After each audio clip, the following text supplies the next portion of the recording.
Hey everyone. So it's been now about 2 months that I've been in Japan. It's getting into the rainy season. It's about to really hit, I guess. It's June now. Walking through one of my favorite spots here. It's a special shrine and temple area, although I've come to learn that there's a special distinction between the two.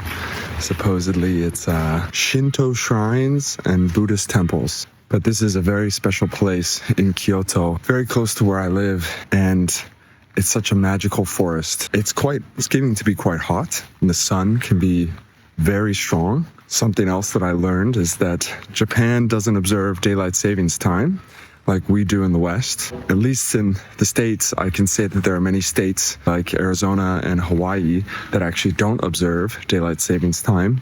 But here, they have just Japanese standard time. It's basically permanently winter time here in Japan. So actually, the sun starts to rise an hour earlier here than it does in the West. And so the sun can be very hot.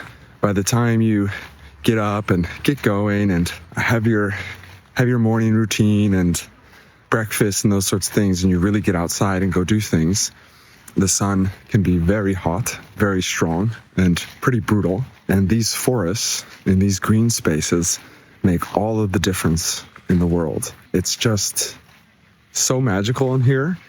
As soon as you get even close by, and especially as soon as you walk in here, you can just tell that the air is different. There's just something so special about the air in here. It feels so nice to breathe. It sounds ridiculous. It's one of my favorite spots to go to in Kyoto.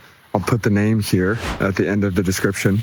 To be honest, I'm a bit overwhelmed by all these shrines and temples in Kyoto. There's literally hundreds, if not thousands. So keeping all the names straight is a bit tough. Just to give you a better sampling of what the forest looks like, just take you on a quick little tour here a little bit in the north of Kyoto by the Kamogawa River Delta. Feels almost like a jungle in here, especially this spot. This is basically right in the middle of the city.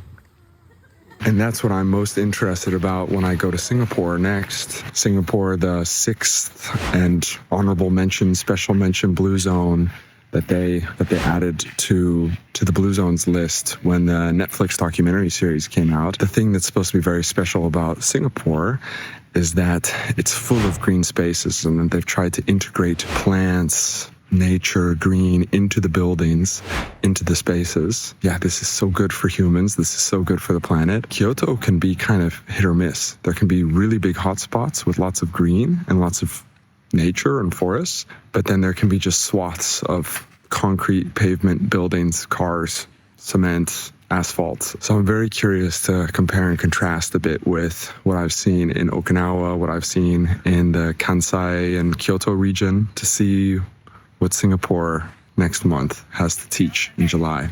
So stay tuned. Thanks for being here.